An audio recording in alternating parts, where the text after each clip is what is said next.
최근 한 성형외과에서 인터넷과 연결된 IP 카메라를 통해 환자들 영상이 유포되는 일이 있었습니다. 요즘 주목받는 인공지능 챗GPT를 악용하면 이런 사이버 범죄가 늘어날 수 있다는 어두운 전망이 잇따릅니다.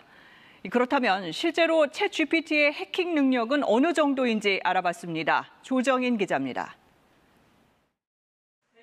IP 카메라의 보안 취약점을 인공지능 챗GPT로 뚫을 수 있을까? 보안 전문가들과 챗GPT의 해킹 능력을 검증해봤습니다. IP 카메라의 프로그램 코드에서 취약점을 찾으라고 지시했습니다. 영어로 물을 땐 답변을 거부했지만 한국어로 명령했더니 곧바로 답을 내놓습니다. 취약점 찾는 게 사실 가장 어려운 부분 중 하나고요. 근데 그거를 챗GPT가 그냥 바로 찾아버린 건데. 네. 챗GPT의 분석을 토대로 공격 코드를 입력하자 카메라 영상이 실시간 전송됐습니다. 원격으로 이제 남의 집 또는 남의 카메라를 볼 수 있게 되는 거죠. 근데 이거는 남이 보고 있는지는 알 수가 없죠. 웹사이트의 관리자 권한을 빼내는 법도 척척 알려줍니다. 유출 사태나 이런 것들이 있을 때 데이터베이스가 유출됐다 하면 보통 다 SQL 인젝션을 통해서 공격이 됩니다. 거기에 있는 유저 데이터베이스라든지 아니면 그런 개인 정보들 이런 것들을 열람할 수 있게 됩니다. 시스템을 암호화하는 랜섬웨어를 만들어달라고 했더니 스스로 판단해 추가 답변을 내놓기도 합니다. 충격적인 거는 보통 이제 암호화만 해달라고 저희가 부탁을 했잖아요. 네. 근데 암호화를 하고 나서 얘가 뭘 했냐면 원본 파일을 다 지워버렸어요. 자, 현재 우리 사회는 그 어느 때보다 보안에 대해서 취약한 사회가 되었습니다. 그렇다면 이후에 진행될 일은 무엇일까요? 당연히 아이디와 개인정보에 대한 보안의 필요성입니다. 나는 인터넷 잘 안 해. 그러니까 그런 거 걱정 없으시다고요? 아닙니다. 아무리 우리가 인터넷을 하지 않는다고 외치지만 하루에도 인터넷을 사용하지 않고서는 도대체 삶을 전혀 영위할 수 없는 시대를 살고 있어요. 우리 TV 뭐로 보나요? 네, 인터넷을 통해서 봅니다. 하다못해 밥을 먹으러 식당에 가도요. 카드를 사용하려면 결국엔 이 식당에 있는 카드 단말기가 인터넷에 연결이 되어 있어야 결제가 가능해요. 그래서 나는 현금을 애용하고 항상 현금을 사용할 것이라고요. 그러나 우리가 원턴, 원하지 않던 이 세상은 현금 없는 세상을 향해서 돌진하고 있습니다. 지갑에 현금 얼마나 가지고 있으신가요? 한 3,000원? 보통 한 10,000원, 20,000원 들고 다녀요. 이렇게 현금을 들고 다니는 사람이 줄어든 건 바로 이것 때문입니다. 다양한 모바일 결제 수단이 생기면서 지갑에 있는 현금은 3년 전 12만 원에서 8만 원까지 줄어든 것으로 조사됐는데요. 최근에는 아예 현금을 받지 않는 곳까지 생겼습니다. 우리 생활 속 현금 사용 실태, 이대로 계속 가도 괜찮은 거겠죠? 신용카드 정보를 스마트폰에 넣어서 지갑처럼 쓰는 모바일페이 이미 쓰고 계신가요? 이 모바일페이 사용자가 최근 크게 늘고 있습니다. 지금보다 더 보편화되면 빠르면 15년 안에 우리 일상에서 현금이 완전히 사라질 수도 있다는 전망까지 나오는데요. 오늘 일요플러스에선 모바일페이가 현금을 대체한 미래의 어느 하루를 그려봤습니다. 자, 현재 우리가 살아가고 있는 이 사회는 이제 현금이 점점 없어지는 쪽으로 가고 있어요. 자, 이제 CBDC라는 말 한번 들어보셨나요? 자, CBDC는 Central Bank Digital Currency의 줄임말인데요. 쉽게 얘기해서 중앙은행 디지털 화폐예요. 한마디로 모든 은행이 하나로 통합된다는 이야기입니다. 그리고 이제 현금은 사라지고 모든 화폐가 다 디지털화되는 거죠. 실물 명목 화폐를 대체하거나 보완하기 위해 각국 중앙은행이 발행한 디지털 화폐를 말하는데요. 아니, 은행이 수없이 많은데 어떻게 이게 다 하나로 합쳐져? 네, 앞으로 가능한 일이 발생할 겁니다. 그리고 우리가 지금 살아가고 있는 이 시대에 벌써 그 징조가 시작이 됐어요. 아니라고요? 한번 보실까요? 은행이 위험해지면 맡긴 돈을 빨리 일출하려고 은행으로 뛰어가는 뱅크런이 늘 발생합니다. 이제 시대가 바뀌었습니다. 이번엔 스마트폰 뱅크런, 그러니까 폰으로 손쉽게 인출을 하면서 실리콘밸리 은행이 위기설 이후 파산까지 이틀도 채 걸리지 않았습니다. 이다혜 기자 보도 보시고 아는 기자와 우리나라에 미친 영향을 좀 짚어보겠습니다. 최근에 미국의 굵직한 은행 3개가 도산된 건 알고 계시죠? 그래서 많은 경제 전문가들이 걱정과는 달리 블랙 먼데이는 현재는 오지 않은 상태예요. 그러나 정말 놀라운 속도로 예금제후의 돈들이 좀 더 안전한 곳으로 옮겨지고 있는 건 사실입니다. 그러나 과거와는 그 방향성이 좀 많이 다른 것 같아요. 과거에는 뱅크런, 다시 말해 이 은행이 파산하는 경우는 사람들이 현금을 다 찾아가는 경우였는데요. 현재는 이 스마트폰의 보급 때문에 훨씬 더 빠르다는 장점 때문에 돈을 인출하는 게 아니라 자신이 생각하는 더 안전한 은행으로 이치를 시키는 거죠. 다시 말해 아직도 사람은 이 은행의 안전성에 대해서 굉장한 신뢰를 하고 있어요. 물론 현금으로 찾으려는 시도 또한 있지만 이 또한 의미 없게 될 겁니다. 왜냐하면 우리가 살아가고 있는 이 시대의 화폐는 이제 곧 휴지 조각으로 변할 테니까요. 네. 분명히 또 뭔 소리냐. 어떻게 화폐가 휴지가 되냐. 자, 우리가 지금까지 화폐가 휴지가 되는 케이스는 베네수엘라 또 다른 수많은 나라의 예를 통해서 아주 쉽게 봐왔고요.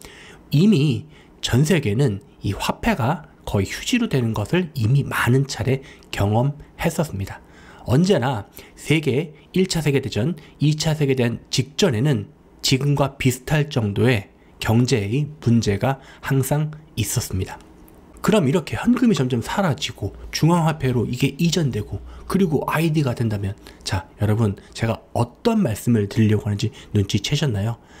우리는 지금 짐승의 표가 시행되려 하는 그 시기를 눈으로 목도하고 있는 시대를 살고 있습니다. 자, 이번 주에 저는 좀 재미난 사이트를 발견했어요. UN 뉴스, UN 신문, 요런 이상한 사이트인데요. 들어보니까 좀 번역기를 돌린 듯한 문체의 뭔가 약간 찌라시 같은, 그러니까 제대로 된 뉴스 매체는 아니고 뭔가 좀 이상한 건데 그래도 보면은 의외로 많은 정보와 데이터들을 담고 있더라고요. 그래서 이걸 좀 보다 보니까 요 관련된 유튜브도 있고, 네, 그리고 이 전체적인 이 사이트에서 얘기하는 것은 트럼프와 우주군, 아주 보다가 많이 웃었는데요. 네, 그들이 전 세계적인 까발, 여기서 까발이라 하면 일루미나티 같은 모든 세력을 통칭하는 그런 용어인 것 같아요. 를 처치하고 우리에게 희망을 가져올 거다. 이런 내용으로 구성이 되어 있는데 좀 재밌게 보다가도 처음에 좀 사실 비웃었었거든요. 근데 비웃으면서 보다 보니까 내용이 어느 정도 보니까 소름 끼치도록 이 적그리스도의 아젠다를 그대로 담고 있어서 정말 소스라치게 놀랐습니다. 이제 요런 내용에 관심 많으신 분들은 내사라, 개사라 하면 바로 뭔 말인지 알아들으실 거예요. 그런 법이 시행돼서 이미 그 엘리트 세력들은 벌써 다 사형 처리됐고 지금 돌아다니는 애들은 다 클론? 네, 클론이라고 하고. 그러니까 이게 보니까 내용이요. 역정보에 막 뒤섞여 있어서 보는 사람을 거의 정신이 혼미케 되는 지경까지 돼 있는 사이트인데, 문제는 제가 알아보니까 이 내용들을 고지고대로 믿고 있으신 분들이 꽤나 되는 것 같아요. 특히 어떤 분들이 이런 내용에 관심이 있으시냐면요, 본인들이 자기를 카테고리 우파라고 생각하시는 분들은 굉장히 이쪽에 인게이지 되어서 여기서 나오는 정보들이 다 맞다라고 믿고. 근데 재미난 거는 또 어느 정도 맞아요. 특히 이번에 뱅크런이 됐던 것도 어느 정도 이 미리 흘렸던 정보가 맞기 때문에 사람들이 더 아마 신뢰를 하고 있을 거예요. 근데 제가 이 사이트를 계속 보면서 느낀 결론은요, 적그리스도입니다. 왜냐면 이 결론이 트럼프가 인류의 구세주, 그런 결론을 얻고 있더라고요. 그리고 참 재미난 게 또 그러면서도 그 중간중간에 하나님 얘기를 해요. 그러니까 얼핏 보면 기독교주의적이고 성경 얘기도 나오고, 그러니까 사람들이 정신을 못 차리는 거죠. 그러나 저는 분명히 적그리스도라고 결론을 내립니다. 자, 여기서 이제 언급된 내용인데요. 퀀텀 파이낸셜 시스템인데, 쉽게 해서 양자 컴퓨팅 시스템이라 지금까지는 돈의 약점이 있었는데 이게 다 보완돼서 선한 의지를 갖고 좋은 의미를 쓰는 사람들만 이 돈을 쓸 수 있고, 그리고 그 다음에 여러분들은 모두 다 엄청난 기본소득을 얻게 될 겁니다. 참 재미난 게요, 이 퀀텀 파이낸셜 시스템을 얻으려면 여러분들이 뭐를 받으셔야 되냐면 짐승의 표를 받아야 됩니다. 지금 여기서 이렇게 트럼프 막 추앙하는 분, 그러니까 사실 뭐 트럼프가 돌아올지 또 다른 인물이 적그리스도일지 저는 아직 판단은 못 내렸어요. 그러나 그거는 별개로 치고라도 인류를 구원하시는 분은 예수 그리스도 한 분이세요. 그리고 이 세상은 그대로 타락해서 결국 심판받게 됩니다. 여러분들이 원하시는 뭐 사람들이 만든 천년왕국이 도래하는 게 아니라요. 이 땅은 심판받습니다. 모든 사탄에게 속한 모든 이 더러운 이 바벨론 왕국은 주님 앞에서 철저하게 심판받아요. 이건 성경에 기록된 진리입니다. 그럼 우리가 살아날 수 있는 방법은 단 한 가지예요. 진노의 때가 이르기 전에, 이 심판이 임하기 전에 어린 양이신 예수 그리스도의 긍휼로 인해서 미리 구원을 받는 방법밖에는 방법이 없습니다. 그것을 왜 다른 인간적인 여러 가지 탈출구, 해법을 얘기하는 모든 것이 적그리스도적이에요. 혹시나 지금까지 몰라서 이런 부분에 빠져 계셨던 분들이 있다면 제가 강력하게 회개를 촉구합니다. 하나님께서 이 문제를 그냥 넘어가실 부분이 아니세요. 지금 우리가 살고 있는 시대는 여러분들이 생각하는 것보다 훨씬 더 빨리 마지막을 향해 달려가고 있고 질주하고 있습니다. 행여나 최근에 은행 사태를 보면서 저도 솔직히 고백하면 사실 앞으로 돈이 모두 다 종이가 될 거라는 거 저 잘 알고 있었어요. 근데 그걸 알고 있는 저조차도 진짜 얼마 있지도 않은 진짜 푼돈이라도 좀 찾아내야 하나 이런 고민을 했었어요. 그러나 이번 주 히브리서 강해를 통해서 하나님께서, 저는 그게 저한테 주신 말씀이라고 생각해요. 주신 말씀은 너는 가만히 있으라였어요. 뭘 하라고 했나요? 어떤 인간적인 방법을 찾으라고 했나요? 아니요. 주님께서 저에게 주신 말씀은 너는 가만히 있어라였습니다. 자, 여러분, 순종과 믿음은 참 어려운 자아의 죽음을 결단해야만 합니다. 내 자아는 지금 뭔가를 하고 싶어해요. 불안해서 자꾸만 뭔가를 하고 싶어해요. 그러나 또는 인간적인 어떤 것, 내가 의지할 수 있는 어떤 것을 찾기를 원해요. 근데 보이는 것을 통해서 얻기를 원해요. 그러나 우리에게 하나님께서 요구하시는 믿음은 보이지 않는 하나님을, 살아계신 하나님을 믿으라예요. 그리고 너는 기다려라. 왜요? 믿는 자에게는 주님께서 구원을 베푸실 거니까요. 여러분, 현실이 점점 어두워지죠. 이럴수록 우리는 즐거워야 됩니다. 왜요? 예수 그리스도께서 가까이 오셨다는 뜻이니까요.